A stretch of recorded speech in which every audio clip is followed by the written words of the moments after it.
Okay, Christmas in the rear view. Welcome into One Giant Step. I'm Shaun Morash. Here's Paul Dottino. A non-victory Monday, a losing Monday following Saturday's 27-24 loss, a heartbreaker. Wake me up when you hear this before. A team record kick to beat the Giants has happened for an opponent. Insert here, Greg Joseph, the latest, as the Giants lose on a 61-yarder at the gun. A game that was filled with a lot of positives and a lot of mistakes that you do worry if that kind of stuff happens in a playoff game, you'd be kicking yourself. So we will dissect it from all angles. First, Paul, hope the trip to Minnesota went well for you, and welcome back and a Merry Christmas, and we'll recap this bad boy. Yeah, Merry Christmas to you and everybody out there. It was minus 27 degrees wind chill, I believe, or minus 29 at game time, but we had a roof over our heads, and I was very grateful for that. I know Bud Grant was ticked off. He'd rather play outside, but he was watching the game at home, and, you know, he didn't have to deal with those elements in any event. I will tell you this, Shaun. The thing that I think is a little bit blunting some of the disappointment of this game, and maybe it is for you, maybe it's not. But much like we talked about before the Philly game and before the Washington game that wound up in a tie, the Giants are still completely in control of their own destiny. And they knew going in that was going to be the case. It did not matter win or lose. They would still be in 100% control of their fate. Sure, they might have been in a situation where they'd have to win the final two games, but at least you know what's going to happen based on what you do. You're not biting your nails off looking at the scoreboard as you were a couple of years ago when Philly tanked that last game of the season. So in that regard, this was not devastating. But in the other regard, well, I'm still waiting for the time when an NFL kicker hits a 70-yarder to beat the Giants on the final play, because it will happen one day. Yeah. Paul, I sat there. I was sitting with my dad, my neighbor Dave, and both of them. There's no way he makes his kick. I said, guys, it's inside. I've seen worse kicks made against the Giants. He's making the kick. He's absolutely making the kick. And, of course, he did. There's no doubt. And, Paul, with that, you know, and I'll spin this forward a little bit.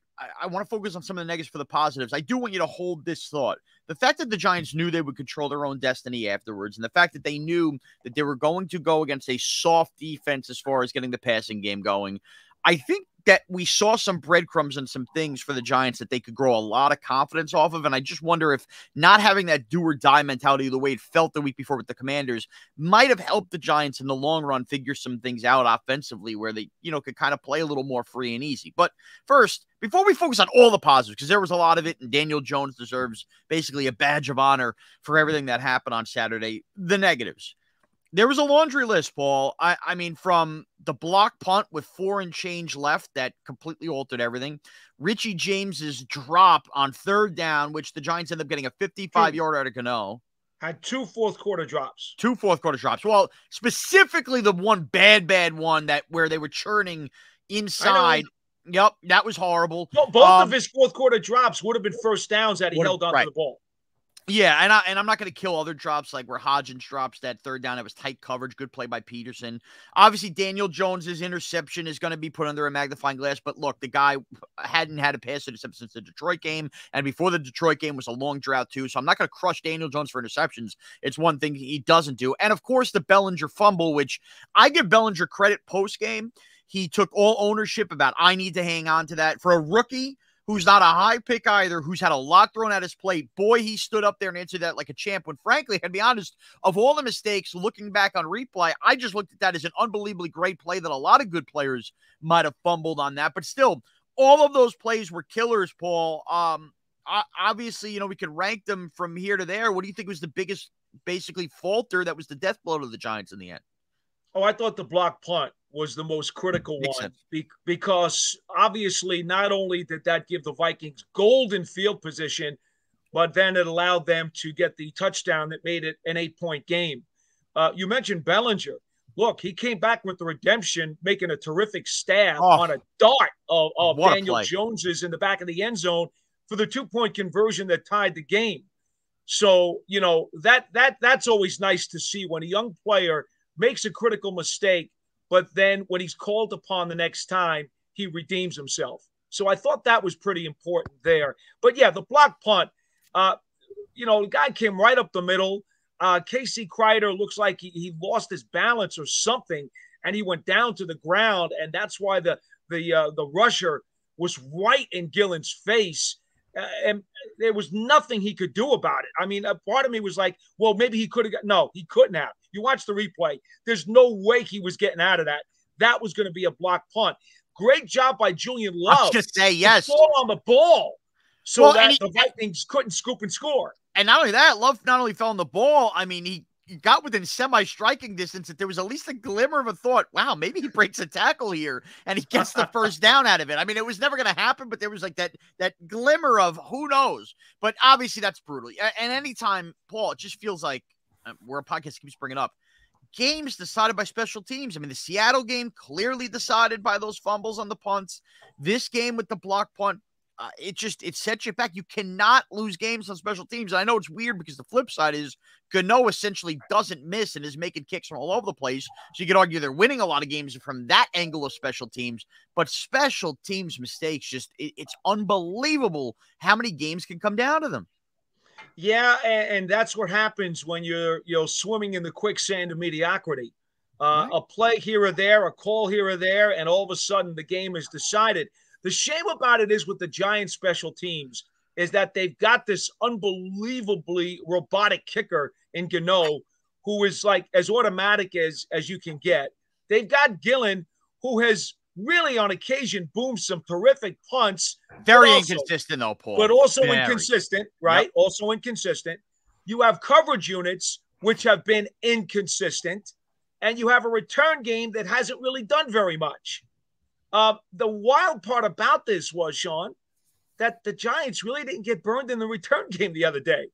The special teams mistake had nothing to do with giving the Vikings field position off of a return.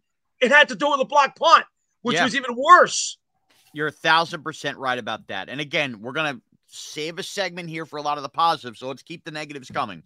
Obviously, we'll get into the Giants going down the field right after that and tying the game on, just the signature drive by Daniel Jones, capped off by an enormous run, his best of the day by Saquon Barkley as the hole opens, the C's part, and he runs in there. And then, as you mentioned, the 2-point conversion, which was just a thing of beauty from Daniel Jones. So now you get into a spot.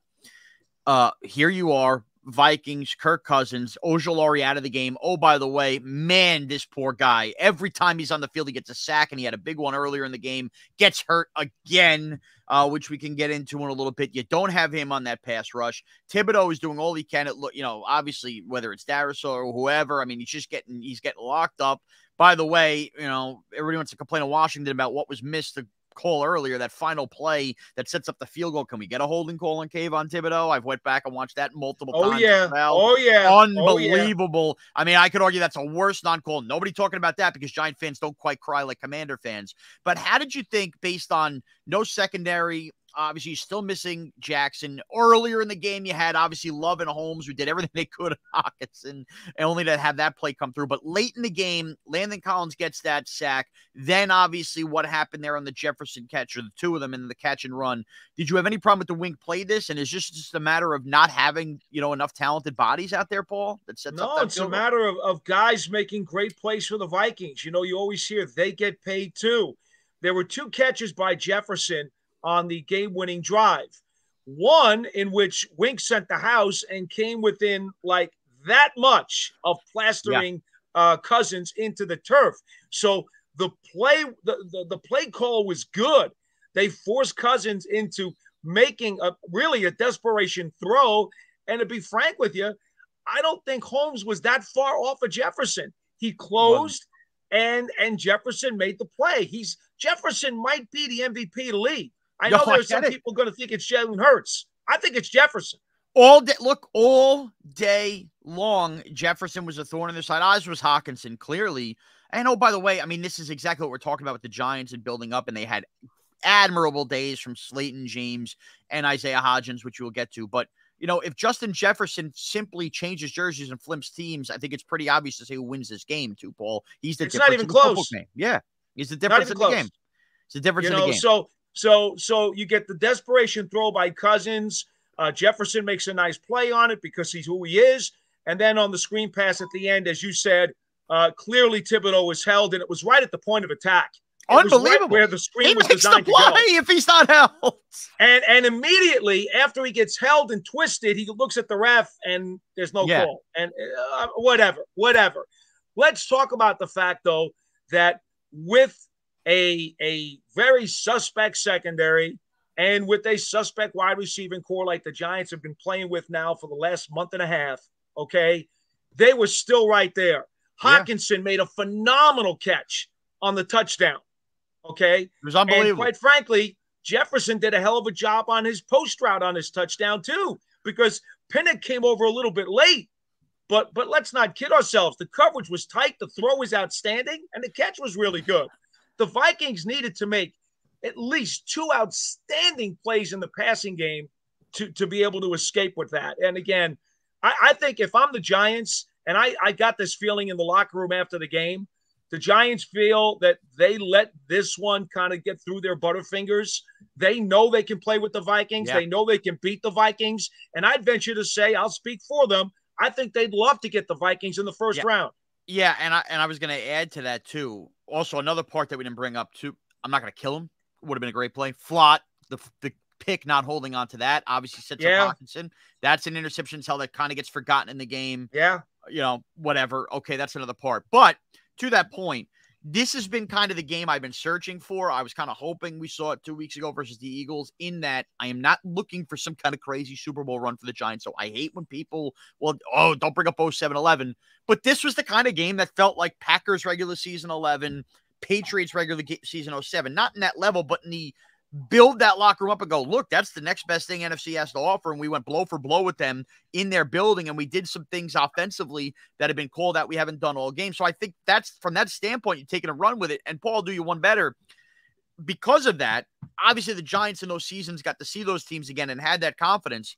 With all the way the dominoes fell this weekend, and obviously the Giants should have been rooting for a Packer loss yesterday. It did not happen.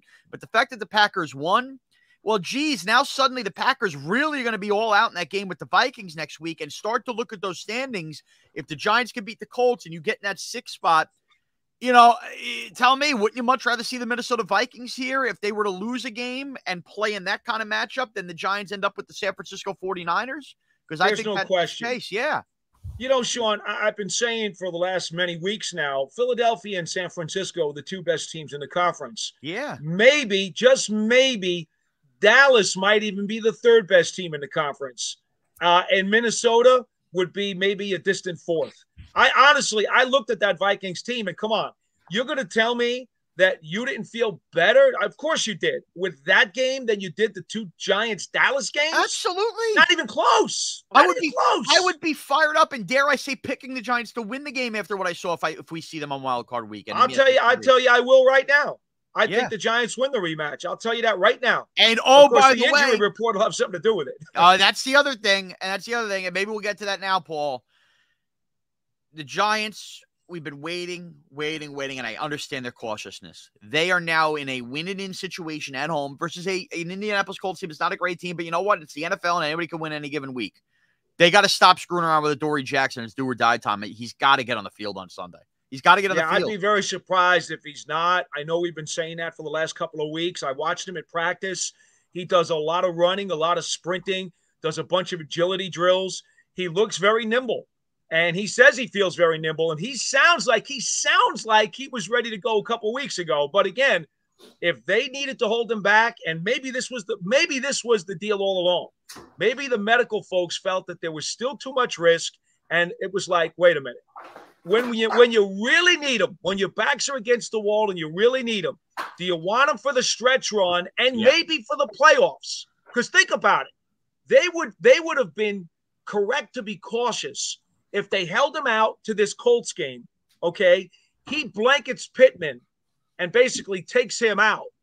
Giants win the game, make the playoffs, and then all of a sudden now, you've got Adoree Jackson going into the first round of the playoffs to guard Jefferson potentially in Minnesota. How would that make you feel? Much better. But, and the thing is, you can't also, even if you got this done without Jackson, running him basically back out there on Wild Card Weekend, if they're not playing by that point, 8 weeks or whatever it had been, they need to knock some rust off, and they need to get him on the field.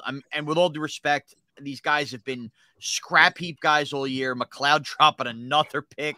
I mean, the Giants just look, the bodies need the reinforcements. They need them. And if McKinney's not going to come, it's got to be Jackson, and they got to stop fooling around. Other injury notes, I brought up Ojulari. He called it a basketball sprain. Didn't sound too serious, but this is a guy clearly, Paul, with the calf injuries all year long. I mean, do you have any sense of, where the mindset was with the Ojulari injury post-game? I talked to him after the game. He said he got rolled up on. So, that's one of your typical basketball injuries. A guy gets stepped on the court. He said he got rolled up on during the game. Did not seem very upset or distressed about it. Now, of course, the Giants wanted to wait till overnight, as they always do. Anytime you get a sprain, they want to wait till overnight and see how it reacts. Sure. We have not talked or seen the players, obviously, since coming home from Minnesota. Yeah. So we won't get a chance. We'll talk to Daboll today. I know what he's going to say. He's going to say, we'll see, he's day to day. Every injury's we'll see, he's day to day. Of course. Yeah. I mean, even after Custer's last stand, Custer was we'll see in day to day. All right. I understand. I know how it works. So, I would be very anxious to see. I always try to tell you guys, everybody on our program, I like to see what I see at practice. I'll give you an eyewitness estimation about what I see, and then based on an educated guess, what I can give you. So let's wait until we get that. Probably that'll be tomorrow, right? As we tape this on Monday. Yeah, so it'll be Tuesday. Tomorrow, Tuesday, the Giants will hit the practice field. And remember, that'll be the first time I'll get a chance to see him. As far as injuries and everything that goes with it, the Giants have been burned by this the last 2 weeks. Minnesota playing on a Saturday, Giants playing on a Sunday night turnaround. The week before, Washington comes off the bye. Giants come off their game. They end up it not being a problem. This week, the Colts are the Monday night game. We haven't even seen the Indianapolis Colts with Nick Foles at quarterback. They'll play the Chargers. You may have already watched the game by the time you're listening to this. But the Giants will be coming off the elongated break from Saturday. So the Giants also, injury-wise, compared to what their opponent is going to be, are going to get the break here in terms of days off, Paul, which I think is key. Also, Leonard Williams, I mean, he came back into the game, thankfully. To get hurt, come back in is unreal. Yeah, I will say this. If there's one thing that you can kind of gain from all of these injuries, besides the obvious experience that all these backup guys have had, I also think it's kind of brought the team together psychologically. The us against the world mentality. They didn't play woe is me. At no time have the Giants played woe is me. It's always been next man up. You got to do the job. Let's fight like hell and see if we can't do something about this. And they've maintained that entire mindset throughout the course of the season, despite the fact that they continue to get dinged left and right. It's like there's a field of landmines in front of them, and they keep stepping on them every week. It's amazing. But psychologically, I think it's toughened the team, Shaun. I really do. Yeah, I mean, they've got that next man up, and that'll transition to our positives here, which includes the wide receiver room. Obviously, this is a unit that's felt like the weakest unit on the football team, and people have screamed and yelled and said Daniel Jones, all his haters need to do more with less and yada, yada, yada. Well, that was the case on the field, Paul, on Saturday. We can talk about the receivers first. We can talk about Jones first. I'm going to start with the quarterback. People want to jump out and say, it's Daniel Jones' best game. I've seen him play great games down in Washington. I saw him come alive in New Orleans last year. This was not an easy spot. This was obviously, in a loud building, asking to do a lot. I thought Daniel Jones was brilliant on Sunday and obviously throwing for over 300 yards, throwing for the touchdown. The pick hurts, but again, he's allowed. He hasn't thrown so many of them. When the team needed it, big third down throws, and a couple of those dropped as well. Daniel Jones was delivering strikes on Sunday, Paul. And by the way, what do we see? 1, 2, at least 3 deep balls that traveled, 15, 20 yards in the air. James caught one, Slayton caught one, and Hodgins caught one. And then, of course, on that game-tying drive, had that perfect, slant out route to Darius Slayton on that catch and run as well. Jones was great on Saturday, Paul. He really was. And, I don't know what more people want from him as this game turned out. And you kind of got the feeling, or maybe you didn't, Shaun, but in the fourth quarter, it almost seemed like the team that had the ball last was going to win. Oh, of course. That's just the way it was going to happen. Yeah. Because Jones, even with a suspect wide receivers room, was able to go toe-to-toe with Kirk Cousins.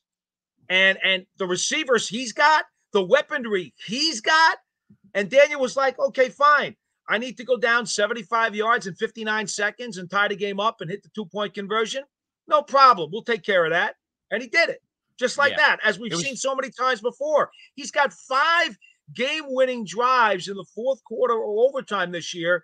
And my God, might have been able to put together another one had the defense held on and not given up the 61-yard field goal.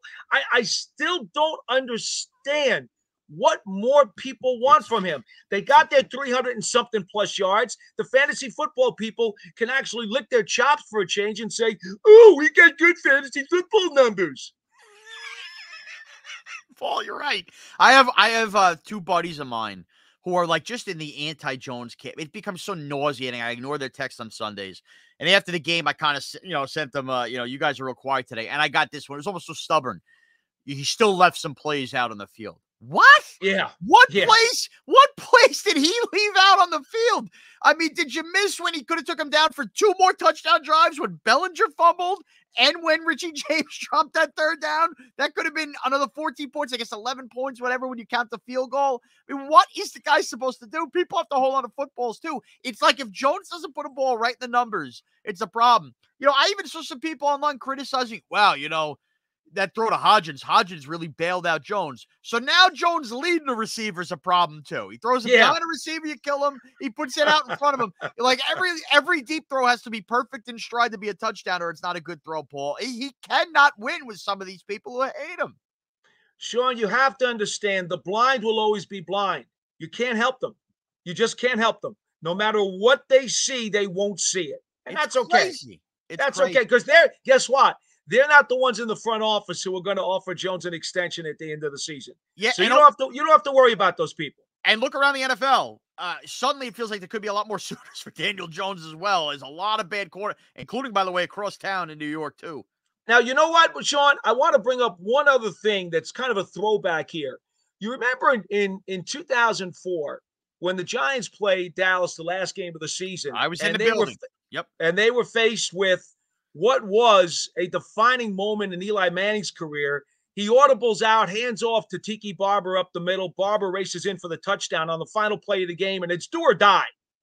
I got the same sense on the handoff to Barkley, where he ran for the touchdown and brought the Giants within 2 the other day. As I was on the sideline and I'm watching the play set up, I don't know, because I did not get a chance to talk to Daniel, if that was a run-pass option or not, but I got the impression from looking at it that there was a run-pass option, and he went with the run, and of course Barkley busted it. I mean, that's do or die right there. I know it's not the last play of the game, but clearly, if Barkley doesn't run for that touchdown, the Giants don't tie it. And not only that, one better, Paul. People kept saying the Giants scored too early. Well, what if they don't get the 2-point conversion, which was a brilliant play by Jones as well? What a throw. That happened at 2:01. It was still north of the 2-minute. They had timeouts, I believe. You still, who knows? They still might have needed another field goal to win. And on that play, you talk about audibling out or whatever. They didn't simply just run some kind of play like they ran on the 2-point try in Tennessee week 1. Jones was in a rollout spot. I'm sure he could have ran if the opportunity presented itself, but the Vikings read that well. I mean, he was so patient as defenders started to bear down on him, and threw it where only his tight end could go up and get it. And you called it a dart. I wouldn't call it a dart because it had the perfect kind of touch over the defender's hands. I don't think people appreciate from a quarterback perspective how difficult that throw was that he made to Daniel Bellinger, and he made the difficult look easy in tying the game there.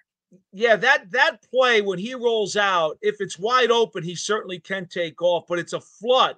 It's a flood play where the Giants have 3 and potentially 4 guys from the center over to that side of the field. And any one of them, as he rolls, any one of them is a potential target. And as the Vikings played it very well, I might add, Bellinger was able to lose Patrick Peterson in the back of the end zone and kind of sit down. And then Peterson tried to close and couldn't get there in time. It was a hell of a play by Jones because, to be frank with you, Shaun, I think that was the only place he could have gone to complete the Yeah, pass. I agree. I don't think any of the other guys were open enough to make the play. Everybody was locked up, Paul. There's no doubt about it. I went back, I watched it again this morning. Everybody was locked up. And that's what took the patience there. That was do or die. I can't throw this ball away. I'm going to stand in there. I'm going to wait till the very last second. Oh, but remember, Shaun, Daniel Jones doesn't have field vision. Daniel Jones doesn't have good decision making. Remember that. He only locks into one receiver all the time, right? Yeah, exactly. Thank you. So, Paul, quick couple hitters here, and this is going to tie in. I thought, again, two – I mean, I don't even think they're unsung heroes, but one, Isaiah Hodgins. We've brought him up and kind of mentioned this throughout. What a great game for him again. What an unbelievable pickup he's been. And look, he's not Justin Jefferson, clearly, but Isaiah Hodgins is showing enough that makes you think whatever the Giants do with this wide receiver room, whether it's through draft, free agency trade, and adding some kind of true number one wide receiver, Isaiah Hodgins probably should be back on this team and finding a role in some way, shape, or form on the wide receiver depth chart. He keeps getting better and better every week, Paul. Yeah, I'm looking at his numbers now, 29 catches for a little over 300 yards and 3 touchdowns. Yes, certainly a medium-range threat. I think of more importance, I charted him for his first drop with 29 catches. That was the third. That was the third down with the tight coverage on Peterson. It was definitely a drop that I think a great wide receiver does catch the ball. I didn't kill him for that because, again, you have to set your expectations as well. But, yeah, another play that, if a wide receiver makes a play, you talk about Jones just moving the charts again. The other guy I wanted to bring up because he's worth bringing it up. Did you notice the Giants against the run didn't feel – I don't even have the numbers, but it never felt like they were getting crushed the way they were in previous weeks. And then you throw in a sack late in the game. Landon Collins, Paul, I thought was another positive game. He is fitting that role perfectly, and the Giants did look like a better defense on the field with Landon Collins playing some of the Tay Crowder role. 19 carries for 83 yards for the Vikings on the whole. Cook had 14 for 64 and a long of 18. Really what it came down to, Cousins threw the ball or at least dropped back more than 50 times. Yeah, true. Clearly the Vikings had decided that they wanted to beat a suspect Giants secondary. And so their game plan was, we're just going to pump feed Hockenson and Jefferson, and we're gonna throw it a ton. They only paid for it in terms of the 4 sacks. Okay, I thought the Giants would get 5. They only got 4, and then obviously the Giants had 2 interceptions taken away. One by a kind of a soft pass interference call, but it was there, and then the one that Flott allowed to hit the ground. Yeah. So it almost backfired on Minnesota to go that route. But I do believe, nonetheless, I would agree with you. I do believe that the Giants definitely played the run better. And Landon Collins, I thought made probably 3 really important plays, including a blow-up of Jefferson on a wide receiver screen. Yes. That was near the Giants sideline, where he fought through what was supposed to be a pick on the screen, and like a missile, turned Jefferson into a pancake.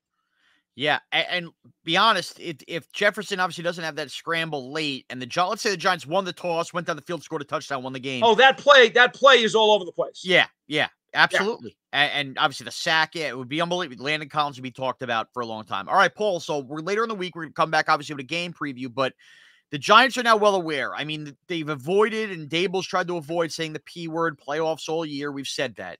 But they are no scoreboard watching, no nothing. They are winning in a home game at MetLife Stadium versus the Indianapolis Colts on Sunday. Saquon Barkley did say after the game, or tweeted about the MetLife crowd, bring it, rocket. I think the crowd's going to be into it. I mean, this is a home crowd that deserves to be rewarded.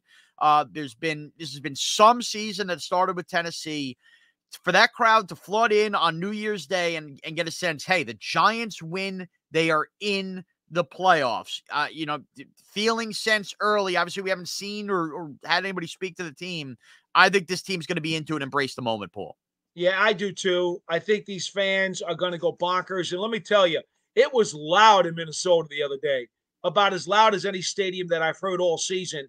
And I would expect these home fans, and we kind of alluded to this off the air last week, Shaun, when I said to you, there's a part of me that thinks this home crowd, which has not exactly seen a ton of winning times in MetLife Stadium, would really appreciate the Giants getting the clincher against Indianapolis. And it's all set up for them now without getting into a preview, we know the Colts are playing on Monday Night Football. We know Jonathan Taylor's lost for the season. Their quarterback situation's kind of messed up. I see no reason why the Giants wouldn't come out with all the bullets in the chamber and just let the Colts have it.